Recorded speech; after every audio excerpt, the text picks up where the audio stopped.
Welcome, viewers. Today, if you are watching me and if you are in any way connected to news or mass communication and journalism, let me tell you that I am the happiest person on this earth today because today I get to interview Dr. KV Nagaraj sir, who has been that beacon of light for all of us in this institution because our professors and teachers tell us about his works and we take inspiration from him in so many different ways. Sir himself has been in various leadership roles in so many esteemed institutions like the Mizoram University, Assam University, and not only through his leadership role but also as an academician. Sir has published various researches and journals and books that maybe students like me and you will refer in our researches and in our theses, and Sir will be quoted on various occasions in them. So, sir, first of all, I'm extremely lucky to welcome you in our college, and I feel very privileged to be able to have a few words with you.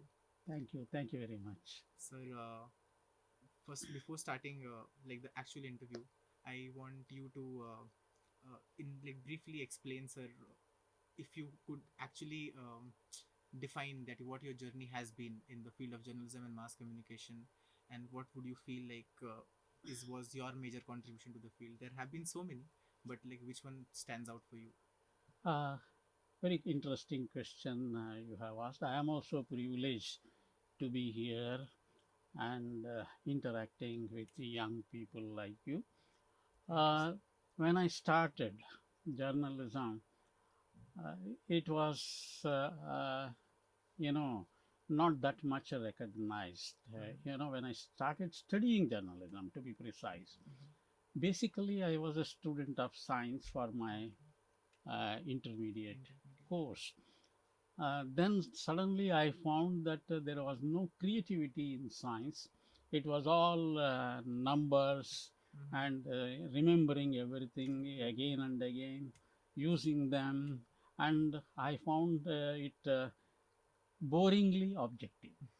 So I decided that I need some subjectivity in my work, my studies, and some creativity to excel upon.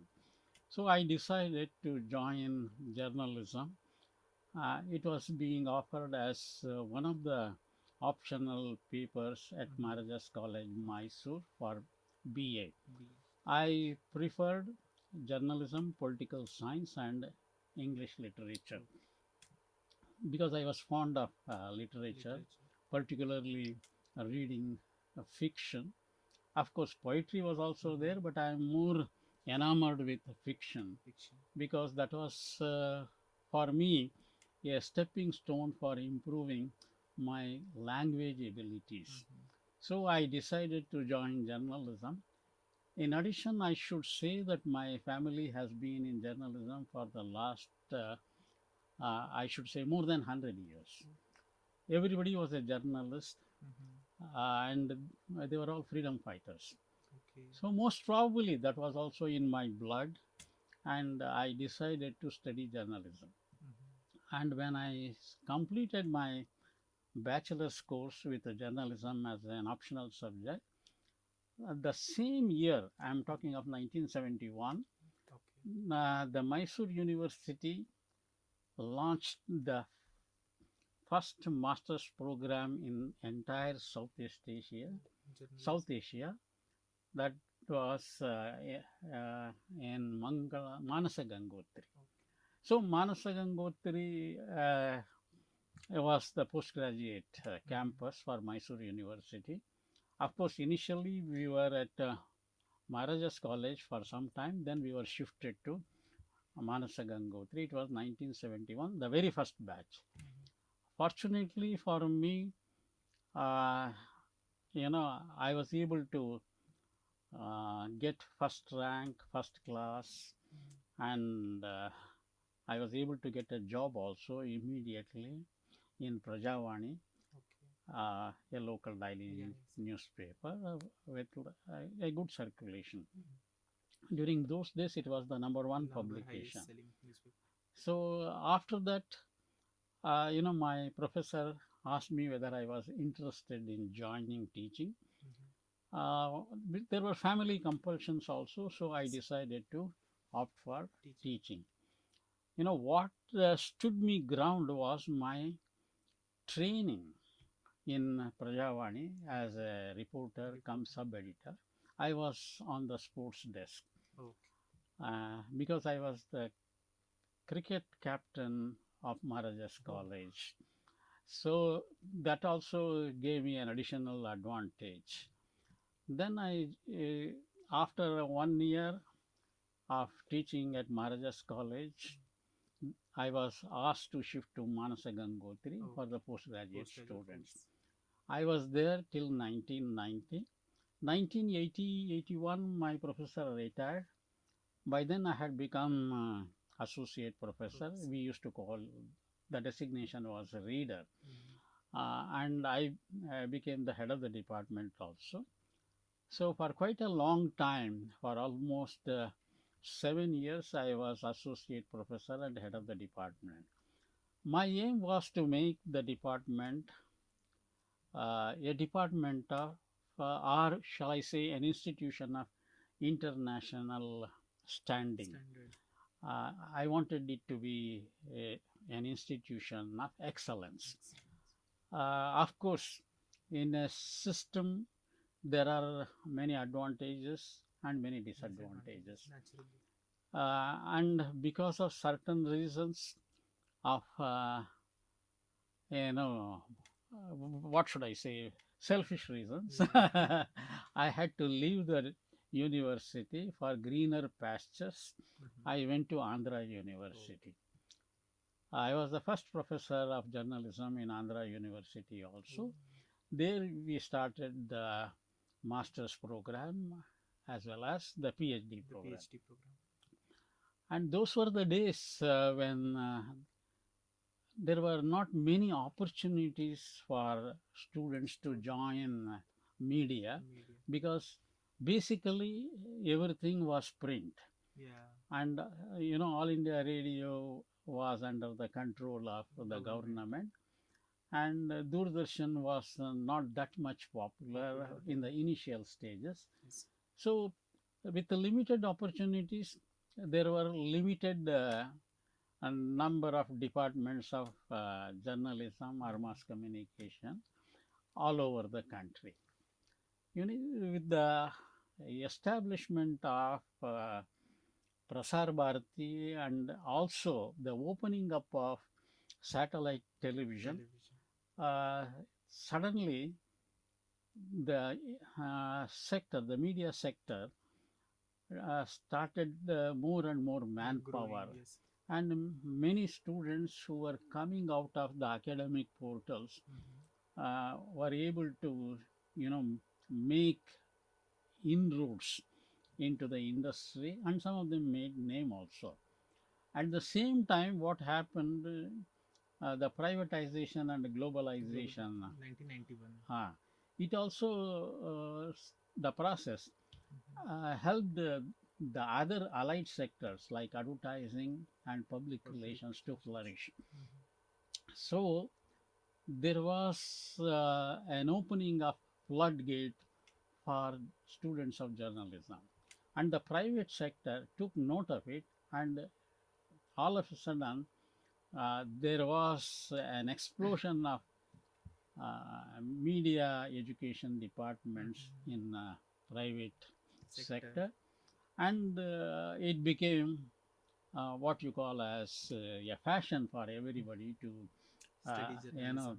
think of getting a degree in mass communication, especially the masters. Yeah. And at the same time, I must tell you, when I was doing research, there were only few guides. Mm-hmm. In fact, I was one of the first guides in the country to guide. What had happened was when I submitted my thesis, my professor passed away, and his research scholars from Bangladesh, they were all transferred to me because then there was a rule that there was no need for PhD in journalism to guide. Okay. There was a UGC, UGC requirement. regulation which permitted, Okay. and the university said you have already submitted, you are no longer a research scholar, Oh, Now, as per the UGC regulation, you can guide them. Why should we bring people from outside? outside. So that's how I became a supervisor, Mhm. and I had to face some problem with regard to my PhD. But meanwhile, you will be surprised to know I produced three PhDs Uh-huh. even before I got my PhD. You guided three people to get their Very PhDs. successfully. All of them were from Bangladesh. Bangladesh. One of them became the Chief Information Commissioner of Oh, Bangladesh, there, yeah. and it was ministerial rank. Mm-hmm. And the second one became the Vice Chancellor of Dhaka Dhaka University, two University. terms, the largest residential university in In Asia. Asia.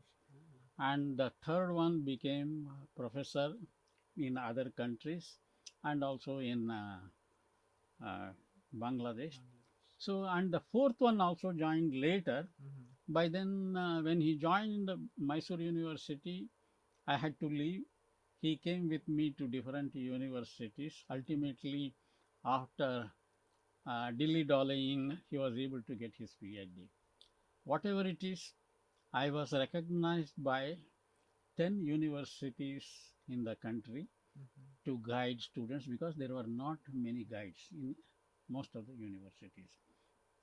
That's how I was able to, guide almost 49 research scholars from these universities directly and another 10 indirectly. Mm-hmm. You will be surprised to know that I have supervised research scholars in visual arts also, which is not possible for It's different anybody. field. It, because people thought that this gentleman can deliver the goods because the same problem. The guide Mm-hmm. passed away, Okay, and there. that was in Assam University. Mm-hmm. So, this is how I was able to transform myself in not only as a teacher but also as a researcher. Research. And my journey to different university, it is quite accidental in the sense Mm-hmm. when I found that I was going to be a professor at a very young age. I shifted to Andhra University. Mm-hmm. From Andhra, I shifted to Mangalore University. Down south. And from Mangalore, I went to Gulbarga, post retirement Mm-hmm. assignment. From there, I went to Assam University, all accidental, assignments. Assignments. Then from there, I went to Mizoram. I was there for 3 years.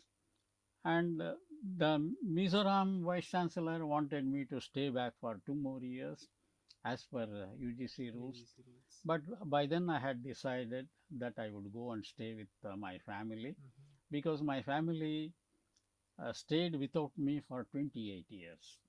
So at the old age, I thought, let me be with my family. Family.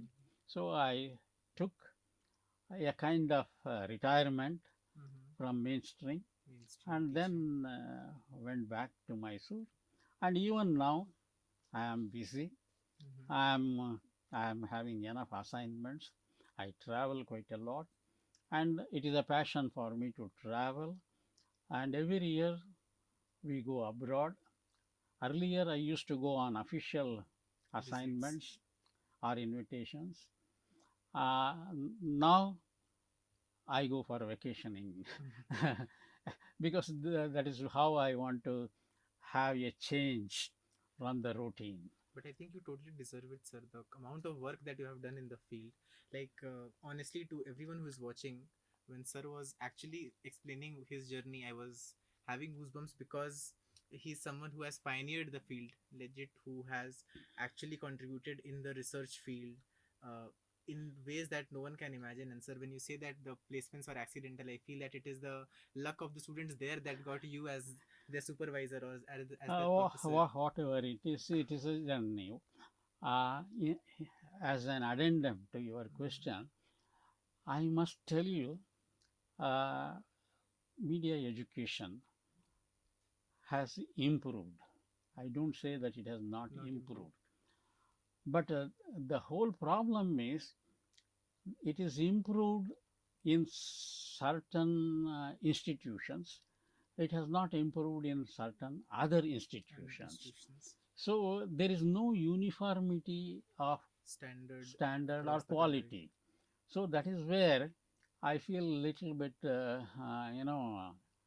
can be done. uncomfortable, Hmm. because if you want to put media education on the global map, there should be a uniform standard Standard maintained. maintained by all the institutions in the country. Mm. It is not happening.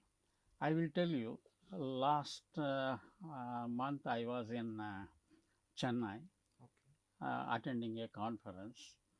When I was listening to the paper presented by young students, bachelor's course students like Students. you, I was wonderstruck for the simple reason most of the papers were of good standard. Hmm. So I was just thinking how these young people could write such, from their standards. I Yeah. am telling, it was a good preparation. So if they can do it, why not others? Others. It is possible. It is not 100%. It is impossible. It possible. is possible, but the only thing is they require guidance and motivation. If we Hmm. can do that, it is possible. Research in particular has come a long way, Long way. and now I am seeing people using new methodologies and new approaches Hmm. for Research. producing a quality research. But it we have to go still a long way to standardize it and to make our thesis globally recognizable. Recognizable. So that is where I am, uh, you know, requesting my young colleagues in the Colleagues. universities and other institutions to see that, the overall production is of good quality, Quality. which can take us to the international level. And sir, seeing the current scenario, I feel like rather than focusing on numbers, if we focus on quality of journalists that actually graduate. Sir, adding to that, the next question that I want to ask is like most people who are in their undergraduates and undergraduation studying mass communication or media studies or journalism, they generally face this dilemma whether they should work in the field as a reporter or they should enter academia, because most people have both options, but they feel like in the mainstream media there is cutthroat competition, so we will take this route and maybe this is a safer route. So for those people, sir, who are actually confused of which what field they have to take, do you have any suggestions that can actually help these people? See, I request the UGC, Mm-hmm. uh, because the UGC is the controlling authority. What they should do is, number one, they should recognize media education as professional, Professional which with they have degree, not done. not done yet. Unless you do it, we are going to be in trouble for a long time. Secondly, we should also prescribe that, people who are entering into universities or academics, they should have professional experience Mm-hmm. of at least 1 or 2 years. Afterwards, they should become eligible for Teaching or employment research. in teaching. That helps. Mm-hmm. If we don't do that, sometimes some people will directly come from the academic Academic background. background and join as teachers, media educators. Some of them may be good. I don't say that all of them are bad. Mm-hmm. But the question is the professional background will be absent. See, since the beginning, I have been advocating there should be a professional training for media Education. educators. You see, I'm also talking about another thing. There should be, because of this reason only, Yeah. there should be media literacy workshops for media teachers. Because if they don't know what is happening in the Happening in media, media. there will be a How will they teach problem. the How can students? see reading books and teaching is one thing, Mm-hmm. and applying what you have read, Right. the application of knowledge, the professional knowledge as well Knowledge. as academic knowledge, Theoretical knowledge. will make your classroom interesting. Anyway. That is what I propose. Sir, before we let you go, there is one more question that I want to ask. So you mentioned that in your family, people were freedom fighters, and sir, we all know that around 1878, when the Hindu, the Indian Express, they were coming up, these papers became a major tool to fight against independence and for national development. And I feel like any media house, any medium of communication has that power to influence a country, a society, and bring that change. But sir, in the current scenario, I feel that is absent from the mainstream media mostly. Still, individual citizens like citizen journalists and people who are trying to make a change are trying to bring up actual issues that are there. But sir, do you think that the the people who are actually young right now and they think that they can enter the field of mass communication, do you think, sir, we as a society can give them that power to bring change through their writing, through their verbal medium, and they can actually do the independent journalism that we have been taught? What are the ethics and the principles of journalism? Can they actually follow that in real life given the current scenario that we are in right now? It is a very difficult question to answer.